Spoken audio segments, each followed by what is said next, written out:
Hello, everyone. My name is Andrew Bedrejka. I'm a partner with Morgan Lewis, which is a law firm in the city of Philadelphia.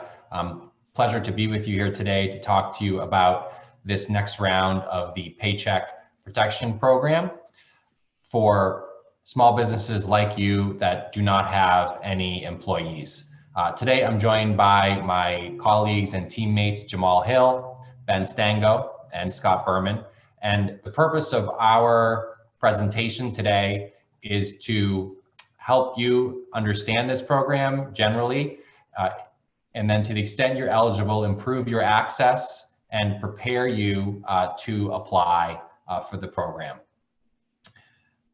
We will have a question and answer session at the end of this presentation. So we again encourage you to submit your questions in the chat.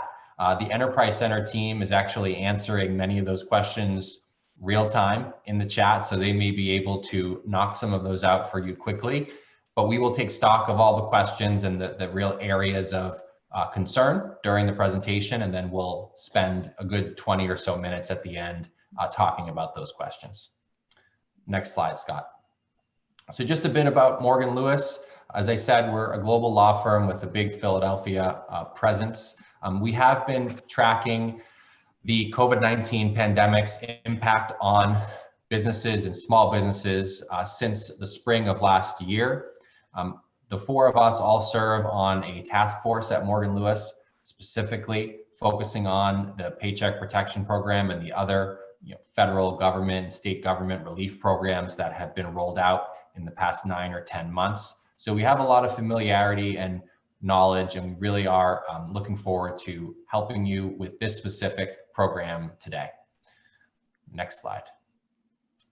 Okay, I'm going to turn it over to Jamal to walk you through the program itself. Take it away, Jamal. Thanks, Andrew. Hi, everyone. So we'll just start with some background about how we got here. So as you all may know, the CARES Act, which was passed last March, provided for the initial Paycheck Protection Loan Program. And it's being revived as a result of the new act that was passed last December, which provided $900 billion to go towards pandemic relief.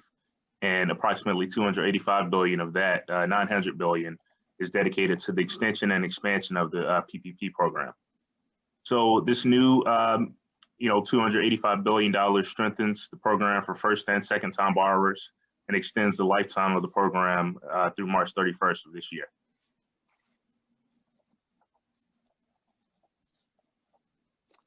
So this new iteration of the program is designed to specifically target, smaller and minority-owned businesses. We want to make them a priority, as was alluded to earlier. So $15 billion of the money is allocated to community lenders and small depository lenders for initial PPP loans, as well as a second draw.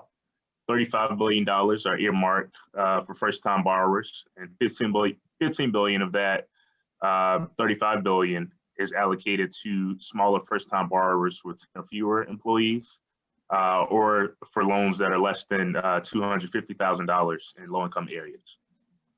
$25 billion is allocated to the second draw loans with smaller borrowers with that same threshold of 10 employees or fewer, and also loans of less than $250,000. So, the new iteration of the program opened this past Monday only for community financial institutions, and eligible lenders with assets of $1 billion or less are eligible starting today. So the program is going to be open to all eligible lenders starting next Tuesday, and that allows lenders of all sizes to make first or second draw loan requests. And we note that, as with the first iteration of the program, the loans are available on a first come, first served basis. So this is just a chart we have that compares some details for the first draw versus the second draw loans. Not relevant for you guys' purposes here, but we note that the threshold of employees is 500 for the first draw and 300 for second draw. The affiliation rules apply for both both iterations of the program, and we'll delve more deeply into the affiliation rules a bit later in the presentation. So for second draw loans, you have to have used or plan to use the full amount of the original PPP loan that you received. And you have to also exhibit a 25% reduction in revenue, at least a 25% reduction in revenue in the first, second, third, or fourth quarter of 2020 relative to the corresponding quarter of 2019. So the maximum loan amount for the first draw loans is $10 million. If you're getting a second draw, the maximum is $2 million. In both cases, the forgiveness that you receive is non-taxable, and business expenses that are paid with the loan, paid through use of the loan funds, are also tax deductible in both cases. So to receive forgiveness, you must, in both cases, you must have used 60% towards payroll costs, and 40% must be used towards non-payroll costs. So again, just detailing the first time PPP loans, if you are seeking that your loan for a PPP loan for the first time, the maximum is $10 million with a 1% interest rate. And so your actual loan amount would be the lesser of that $10 million and 2.5 times the borrower's average monthly payroll for the past 12 months. It excludes any compensation for employees that make over $100,000. And the SBA is guaranteeing 100% of the issued loans period of February 15th of last year through March 31 of this year. And so these are examples of what the loan proceeds can actually cover. It's a non-exhaustive list, but these are some good examples, that good guidance to use for you. So again, we just want to highlight that this is a potentially 100% forgivable loan, as long as you spend at least 60% of the PPP loan on payroll costs over a time period of your choosing, which is called the covered period, between 8 and 24 weeks. And the remaining 40% or less of the PPP funds still must be allocated towards allowable expenses during that same 8 to 24 week period. Now, the amount of loan forgiveness you receive will be reduced if greater than 40% of your loan amount is used towards non-payroll costs. If you've reduced your head count in any amount, or if you reduced your salaries by an amount that's greater than 25%.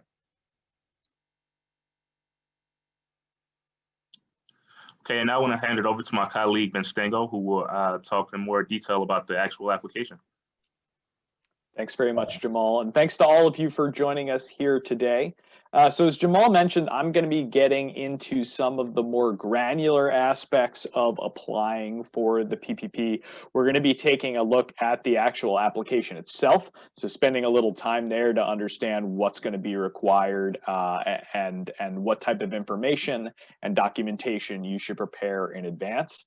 And then following my portion of the presentation, Scott's going to return, and he will be speaking through exactly how you complete some of these calculations geared towards all of you businesses without employees. We might throw an example there of a business with some employees, just in case there are folks with that situation on the presentation today. So first, you apply for the PPP loan through an authorized SBA lender. The Enterprise Center is absolutely an authorized lender, so that's a great place to turn. There is a large database of PPP eligible lenders on the Small Business Administration's website. So if you're looking for a lender, you can look there as a resource. Generally, however, we'll want to suggest that you consider working with a lender where you already have a relationship. That's important because there are some hurdles to creating a new client relationship with a lender in terms of providing documentation and information. So if you already have that lending relationship, it might speed up the process for being able to participate in the program. I'll also note that when it comes to working with lenders, a key thing to keep in mind is that this program is ever changing and evolving. There's lots of information that comes down the pike from the Small Business Administration, from the Department of Treasury, that feeds into the general public for sure, but often also directly to lenders. So you definitely want to find a lender to work with who will be a partner, who you can engage with, ask questions, get this really critical information directly from them. That's a really important consideration when it comes to applying for this program. Next slide, please. So let's talk about eligibility. Generally, folks on this call are eligible for this program based on the strict initial standards of size, sole proprietors, independent contractors, self-employed employees, 501c3s are eligible. So we're imagining that most of the folks joining us today are small businesses who qualify here. As we get into the application, we'll note some specific qualities of eligibility that kind of build on these initial size standards that might make you ineligible for the program. Rare cases, we hope they don't apply, but that's possible. And additionally, there are some types of businesses that are categorically ineligible. There's a fulsome list of those businesses that are categorically ineligible through the Small Business Administration. We at Morgan Lewis have links to that on our publications available on our website. So that's something that you should take a look at. It includes businesses like lenders. It includes a wide array, so that's really why it's important to take a look at that list, because we're talking as far as private clubs, pawn shops. There's a whole host of seemingly random, but surely there was intent behind the list of businesses that are categorically ineligible. We're taking a look there to make sure you don't fall into one of those buckets. The one I'll mention, which might apply to some folks, is a business that only holds real estate. That type of business is ineligible. Let's move to the next slide and get into the meat of the application. So here before you, you see the PPP application in all of its glory. 2 pages, a lot of straightforward information seemingly, but we want to make sure that everybody on this call, on this presentation, has a good grasp of not only how do you get to the answers in this application, but how do you get comfortable with some of the yes/no questions, and what type of documentation do you need to bring to the table. So first, looking at the very top, basic information, business name, type, address, etc. This just leads me to say that it's really important to have on hand the documentation backing up this type of information. Your formation documents with the Commonwealth of Pennsylvania, the state of Delaware, wherever you happen to form your business. Tax documentation showing your EIN number, things of that nature, really important to have on hand as backup information. Size standards that we discussed doesn't really apply to this group. Monthly payroll doesn't really apply as well. We'll be talking about the calculation and how you get to your loan amount later in this conversation. The purpose of the loan, I'll stop here. And I know Jamal touched on this a little bit, but I wanna emphasize this for you. So the way in which you can spend the funds that you receive are 60% payroll, so in this case that'd be paying yourself, and 40% for other covered costs. So the other covered costs, that other 40%, are other business expenses that you see listed here. Rent and mortgage expenses, utilities, and as part of the new PPP program, an additional array of expenses that are now forgivable. Things like operations expenditures, property damage, supplier costs, and covered worker protection, which includes PPP costs. So there are more expansive lists of everything that falls into these categories available on the on the SBA's website. And again, we'll have links to that available to you. But this is really a wonderful addition to the program, that now you're able to use your PPP funds for these other business expenses that previously weren't covered. You'll want to be including any owners of 20% or more of the business. If that's anybody besides you, that comes into play here and implicates a variety of other considerations. And then we move into the question area. So these questions that can be straightforward, but you want to absolutely make sure you're answering them as accurately, in good faith as possible, and that you can back up your answers if backup information is required. Some of these questions really speak to eligibility beyond the initial level of eligibility that we had talked about before. So, for example, there are questions related to personal criminal history in a recent period, and that is possibly disqualifying, needs to be properly disclosed here in the application. Certain things related to the credit history and eligibility of the company. So walking through these questions, being very confident in your answers, absolutely essential here in the application. Let's move to the next slide, please. So one other aspect of eligibility, and I'm going to talk generally about some other pieces of eligibility that are important, and then also about what you're certifying to. First is that the business must have been in place, must have been in operation and existing before or on February 15, 2020. This is a program that's designed for existing businesses at the time the PPP was created. So that was in March of 2020. So this this timeline now, it can be applicable to many businesses that were formed during the pandemic. You're not, unfortunately, eligible for a PPP loan. Necessity. Generally, we think folks joining us today, small businesses like you in Philadelphia, will find these funds to be necessary. But in order to properly attest to that point, a business has to look at other options for funding, existing lending relationships, existing lines of credit, perhaps if there's been a history of individuals putting money into the business, looking at that as well. The idea here is that while the government wants these funds to be available to small businesses, they don't want these taxpayer dollars to be the first option for a business in need of funds. So as long as you've made a good faith consideration of what are other sources of liquidity, either they're not available or they're available on terms that are far too restrictive or detrimental to your business, then you can in good faith take these PPP funds. One additional aspect of the necessity consideration is, are the funds necessary?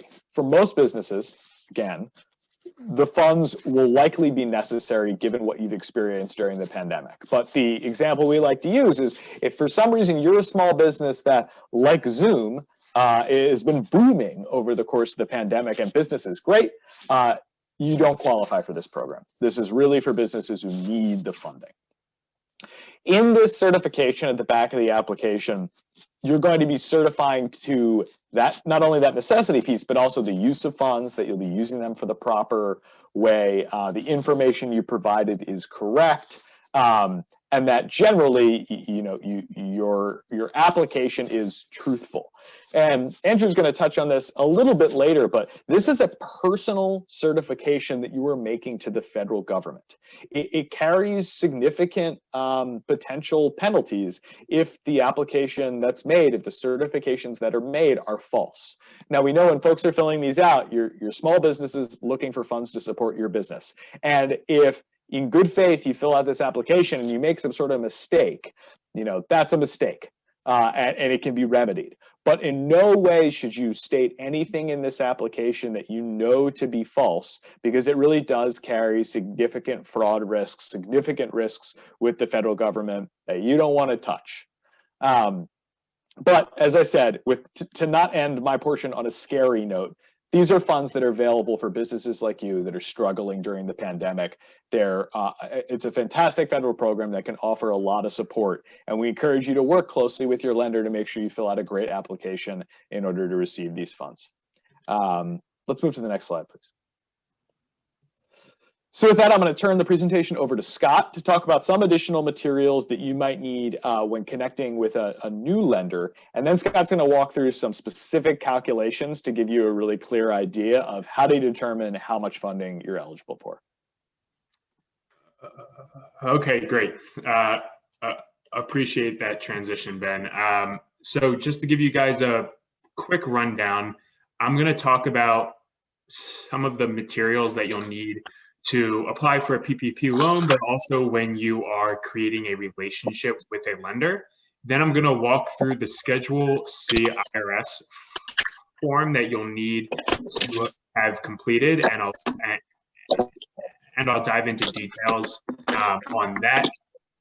If you could all mute your selves, please. Thank you.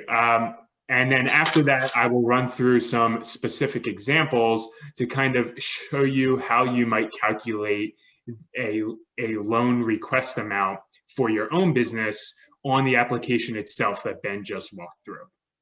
So on this first page here, it's important to know in general, when you're creating a relationship with a lender, that they are mandated to kind of get to know you as a customer. And so you will need a lot of identifying documents, things like your business name, your address, other things like that. But it's really important to have at the ready your organizational documents for the business. So things like your organization chart and your formation documents. It's important for you to have those for your lender so that they can get to know you as a business and they know that you are who you say you are. So as I move on to this next slide, this is on the left side of the page is the Schedule C IRS form itself. You are going to need this form for your PPP application. And so to start off, on the right side of the page, you can see the top two links. The first link is the IRS form itself. The second link are detailed instructions that help you fill out every line item of this form. It's really important to look over those because they really help you walk through each item that you need to fill out. I'm going to run through kind of the broad steps of how to get through this, but I did want to address something on top of this because I know we've been getting a lot of questions in prior presentations as to if you have not yet filled out this Schedule C for 2020, how you can include it on your application itself. So the first point there is the borrower can choose whether they want to go off of 2019 numbers or 2020 numbers. So if you're going off of 2019 numbers, you obviously will not need your 2020 form, only your 2019. But if you do decide to go off of your 2020 numbers and you have not yet submitted the form to the IRS, you will have to complete this form and include it with your PPP application. Lenders and the SBA itself do require that you have this along with your application. So the key items that I'm going to run through here are part 1, which is income, part 2, which is expenses, and then those two numbers you will use to find your net profit, which is the number that then flows into the PPP application itself. So for part 1, you can see that your part 1 income number is made up of your gross receipts, things like your revenues, then your returns and allowances. And you can imagine if you are a clothing store and you have somebody return a purchase, that's what they're talking about there.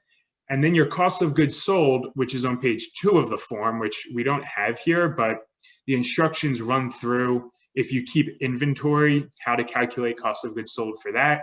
And they also give you an option if you are a business that does not keep inventory. So once you have those numbers, you will take the returns and allowances and the cost of goods sold, and you will subtract that from your gross receipts to get your gross profit number. Gross income is then calculated by taking that number that you just found and adding other income. And again, you can look at the instructions for this, but it's items such as a tax credit that would be included there. So once you have that number, you move down to part 2, expenses. And you can see on the form that there's a lot of different expenses here. There's advertising expenses, there's interest expenses, there's wages, there's utilities. The instructions themselves go through kind of what the form is calling out there for each line item. So you definitely want to take a look at that. But from a high level, you will take each of those items and you will add them up onto line item number 28, and that will give you your total expense number. So now that you have your part 1 income number and your part 2 expenses number, you can now figure out your net profit.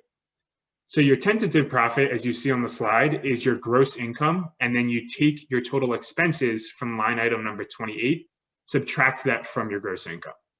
And then just to get to your net profit, there is a section on the instructions that talk about expenses for business if you use your home for your business. And if that applies to you, you would take that out of the tentative profit number, and that will give you your net profit.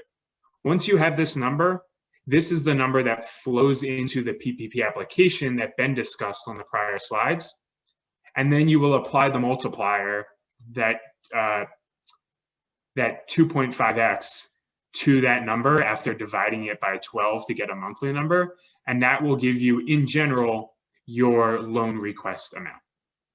So I'm just going to run through quickly 2 different examples that might apply to you. And then if there are specific questions as to your businesses in particular, we can obviously address those in the question portion of the presentation. So on the left side, if you are a barbershop and you don't have any employees and you run this business yourself, and let's say at the end of the year, after you calculate your gross income numbers and your expense numbers, you end up with a $10,000 profit. That net profit number, that's the number. You'll then take that $10,000, you'll divide it by 12 to get a monthly number. That will leave you with about $833 in change. You'll then take that number and you'll multiply it by 2.5 to get your total loan request amount. That'll be just a bit above $2,000 for this example. The example on the other side of the slide is for a daycare. Let's say you have a daycare, and during the pandemic, obviously, a lot of children were not in school and a lot of parents were at home. So let's say that these parents did not decide to send their children to daycare during the week or the weekends, and this business did not end up with a net profit. So just to reiterate, that would be their expenses amount from the Schedule C was more than their gross income amount from the Schedule C Part 1, and they did not have a net profit. If that number is negative, you do not qualify for a PPP loan. So this daycare here would not qualify for a PPP loan, but there are other small business loans through the SBA that are available to a business that does not hit a net profit. You just cannot apply specifically for the PPP. So I'm going to gloss over this slide just a bit because we'll probably come back to it during the Q&A, but this is the detailed calculation for employees without businesses.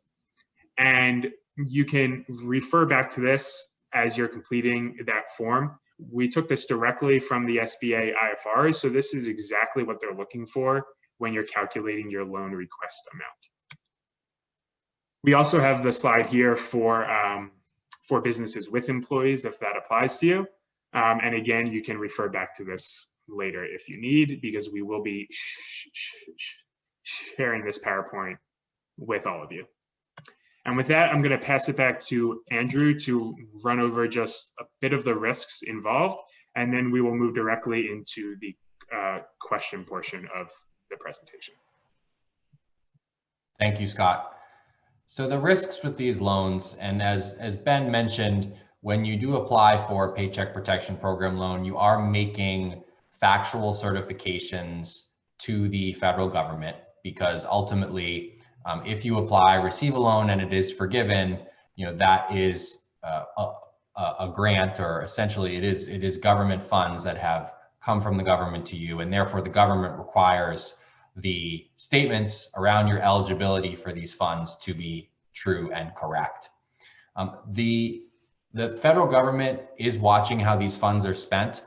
We already know from the experience with round 1 in 2020 that there were a number of applicants that either made up employees or made up businesses to try and take advantage of this program, and the criminal enforcement against those individuals was done swiftly and publicly. So there are oversight mechanisms. There's an inspector general of the Small Business Administration that has a team and resources, and other prosecutors that are looking at programs like this, because whenever there are large government funding programs, they do tend to come with some degree of fraud, and they are on the lookout for these things.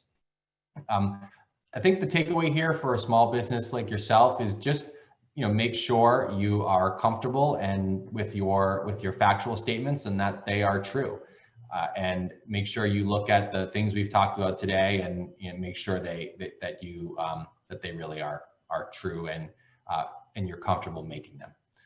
If you can do that, then likely you won't have any issues with this area of risk. Next slide. Okay, question and answers. So thanks to everyone for submitting your questions in the chat throughout the session. My colleague Ben is going to walk us through those, and then we as a group are going to try and answer specific questions or focus on specific areas of concern, so we can provide a little more granular understanding of the areas that you have questions on. Ben, please step us through those, and let's do that now. Thanks, Andrew. So everybody, it looks like we've got about 20 minutes left in the presentation. We'll run till 2:15.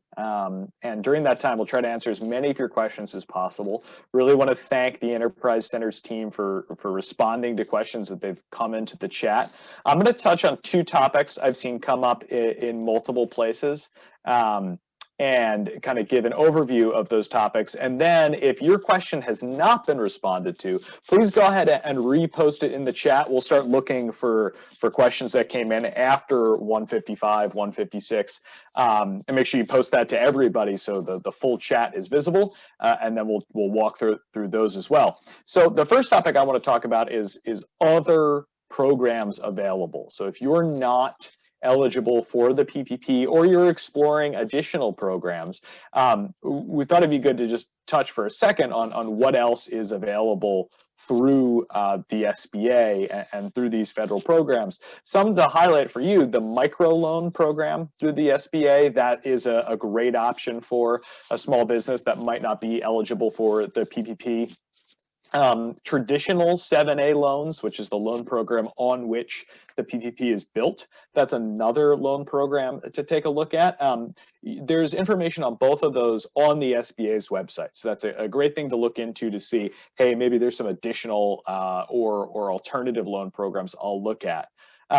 Also, the EIDL loans, those are emergency disaster loans.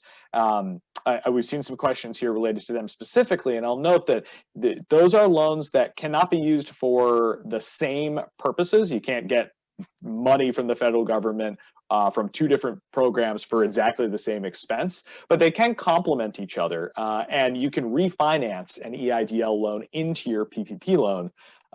Additionally, the grant that comes with the EIDL loan is no longer reduced, no longer creates a reduction against your forgiveness from the PPP program. So really great opportunity to try to leverage both of those together. So that's just to give you a perspective on, there are additional programs out there. We think by far PPP is the strongest in terms of that full forgiveness opportunity and the amount of funds. But if you're ineligible or you just want to look at what else might be possible, talk to your lender, look at the SBA's website, consider some of those programs. The other topic I'll hit on before I kick to my colleagues for some of the questions that come in is categorically ineligible businesses. There were a few questions that came about, well, what is that list of businesses that Ben mentioned that are categorically ineligible? I'll walk through some of them just to give you a picture. This is not exhaustive, but it gives a little more detail. So first is real estate investment businesses. So if a business is purchasing real estate, holding the real estate, getting income off of rent from the real estate, that business is not eligible for a PPP SBA loan. It's one of the classic ineligible SBA businesses. Dealers of rare coins and stamps are not eligible. Firms involved in lending activities are not eligible. Pyramid sales plans, such as cosmetic or household goods, et cetera, they are not eligible. If you're involved in illegal activities, you're certainly not eligible. And any firms involved in gambling activities or something similar are also not eligible. So I thought I'd hit on a couple of those just in case it's applicable to any folks. The real estate one is one that tends to be unfortunate for a lot of small business owners who are primarily focused on owning and receiving profits from real estate holdings. That is an ineligible category here.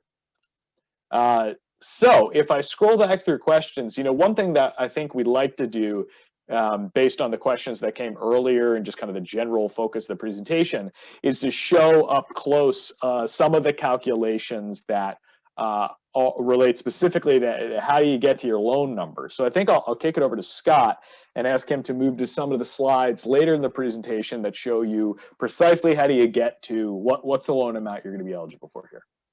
Sure. So let me just grab the slides here and get them over to the right one. So I think this is probably what you're referring to here. So this is just kind of a detailed example of what I was going through, for instance, with the barbershop example or a business like that. If you're a business without employees and you need to kind of calculate your Schedule C, Part 1 income, Part 2 expenses, and then you get your net profit number. And let's say that net profit number was $10,000, but or if it was a different number, you can apply the same kind of approach here. You then take that $10,000, as you see, you divide it by 12 to get your monthly amount. You then apply the 2.5x multiplier to that, and that will be your loan request amount. Just to clarify there, step 4 is if you had received an EIDL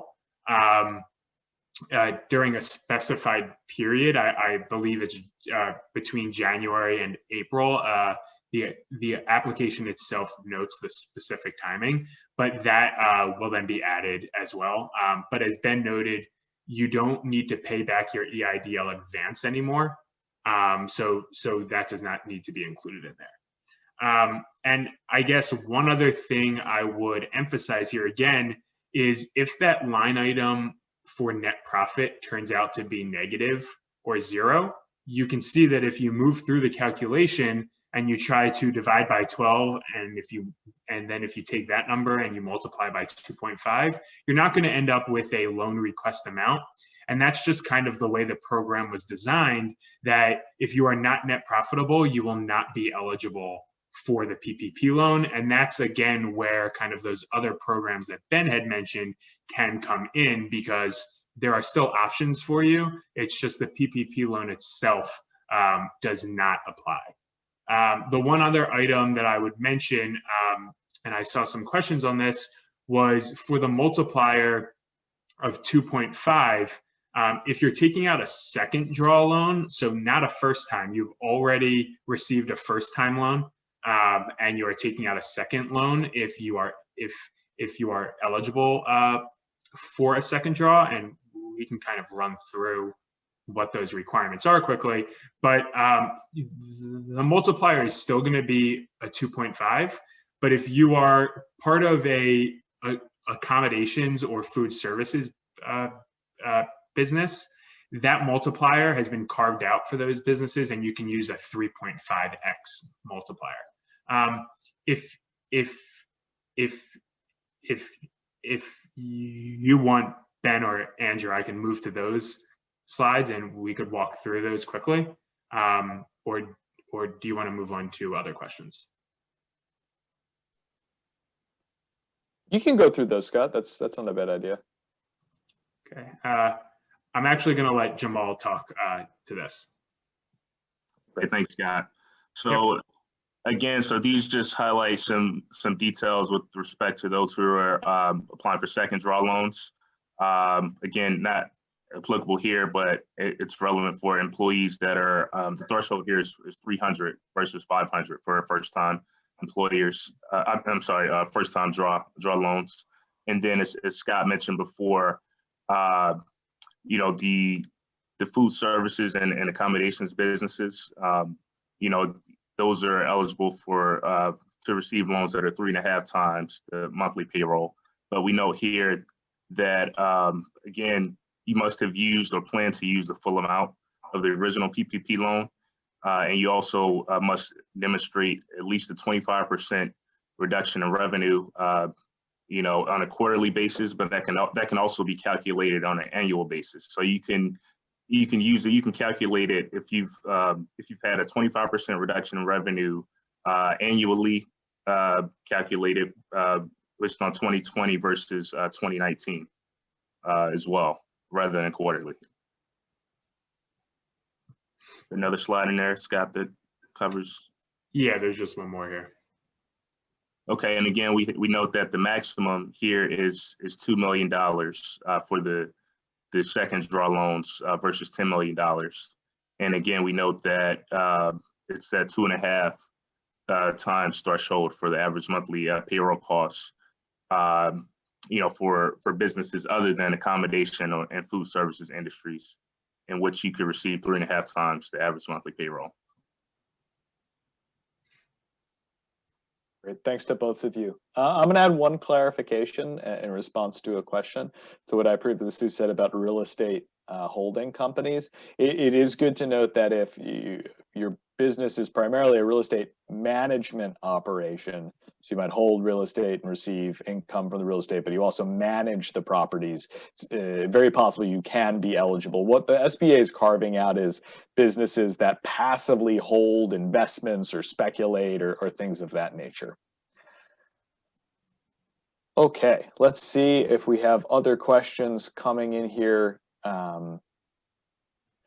Scott, maybe do you want to speak to exactly how, again, we get to that? What is my loan amount? So if we start with the net profit slide and maybe run through that once more, just to give people a very clear picture of what is my loan amount here, because we're still getting a couple of questions on that point.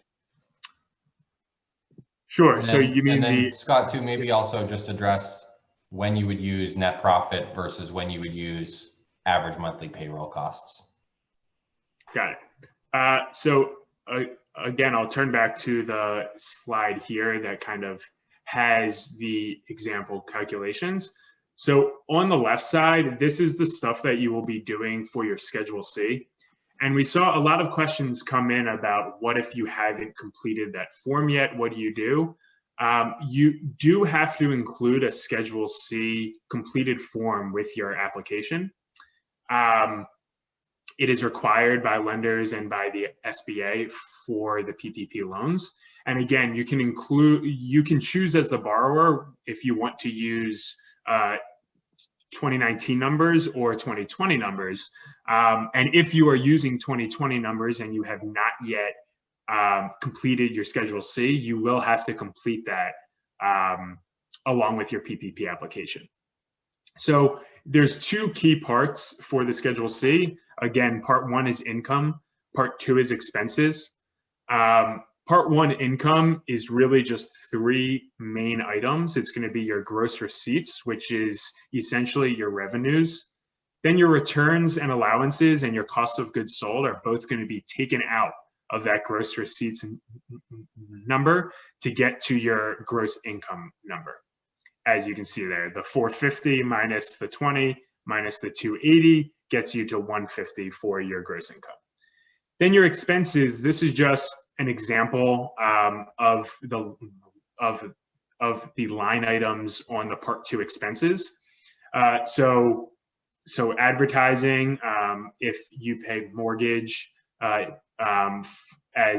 part of a loan that you took out for the business, if you have incidental repairs or maintenance throughout the year, again, that's not to improve the property. It's just for things that happen incidentally to kind of repair the property. And a couple of additional expenses there. Again, you will add those expenses up and you will get kind of a total expense value. And you see on the slide there, that's that $140,000. You'll take that from your part one income. That will get you your net profit. assuming that you are profitable, because again, if you are not profitable, you will not be eligible for a PPP loan. If you are profitable, you then take that net profit number, divide it by 12 to get your monthly number, and then you will apply that 2.5x to get your loan request amount.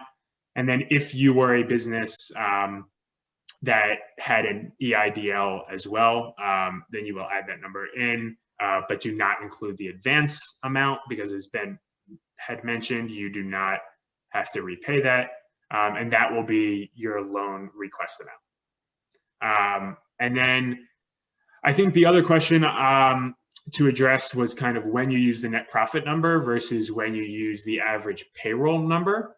The distinction here is if you have self-employment income and you file the Schedule C, that's when you will be using your net profit number. If you are perhaps more of a traditional business that has a payroll and you do not file a Schedule C, that's when you will be using the payroll numbers. Hopefully that addressed that question. That's great. Thank you, Scott. Yep. Couple other points that we'll hit on in here. There were great questions coming in through the chat. The personal credit of the borrower is not a factor here. There are no credit checks for PPP. So that's certainly important to keep in mind.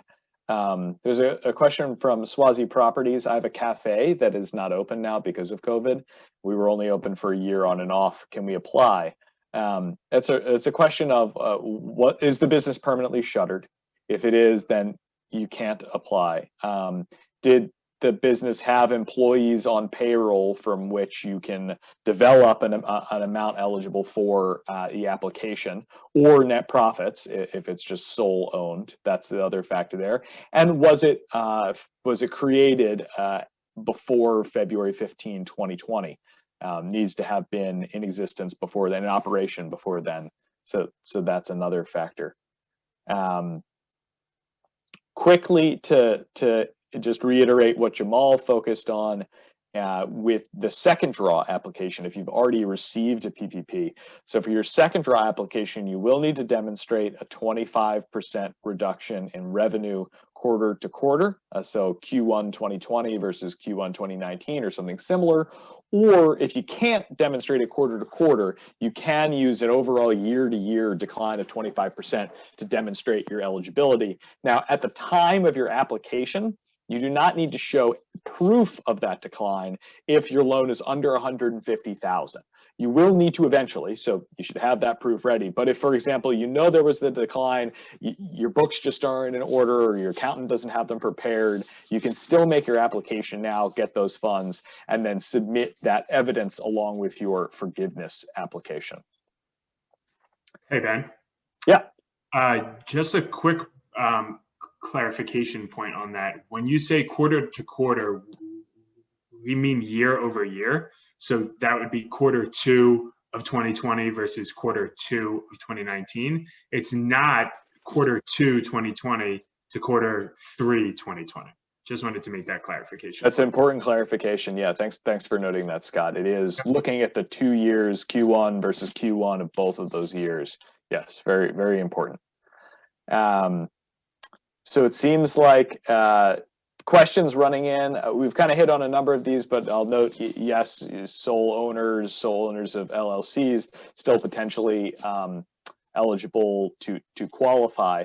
That brings us pretty near the end of our time. I think we've hit on the bulk of the questions that have come in. We really thank you for providing those questions, for engaging with us here. We'll note that the Enterprise Center is incredible resources as you seek to apply for the PPP. We at Morgan Lewis will be providing additional information through the Enterprise Center as the program develops. So please do remain in touch, and we look forward to helping you through this process. I'll pass things back over to the Enterprise Center. Thank you, Ben. And to the team, I did see one question that we do want to quickly address. It was the question on what should, if you received an EIDL loan, what should you put in question number 4? Just to clarify, if you read the instructions on the application, it will specifically say you're only putting that in if you're looking to refinance your EIDL. Okay, so just keep that in mind when you're putting in that number. It's not necessarily asking you to just share what the number was. If it's specifically asking you, are you looking to refinance your EIDL amount that you received last year? Okay, and only if you want to do that, do you put that EIDL number in. So with that, I want to thank the Morgan Lewis team. Really appreciate you taking the time today and covering the content and the questions. For those of you on the line, just a couple of wrap-up points here. We will be providing this presentation to registrants.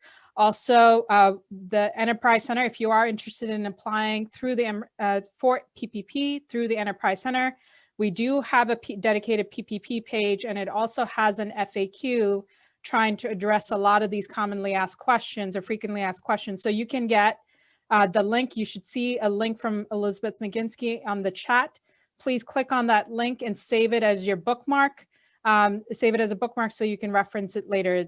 So please take a look at that. The FAQs are good to go through and to see if you can address some of your questions, and look out for an email from us with the presentation. I want to thank everyone for joining. I wish you all the best in your PPP application process, and don't hesitate to reach out to us if you have any questions. Thank you. Have a great day, everyone. Have a good weekend.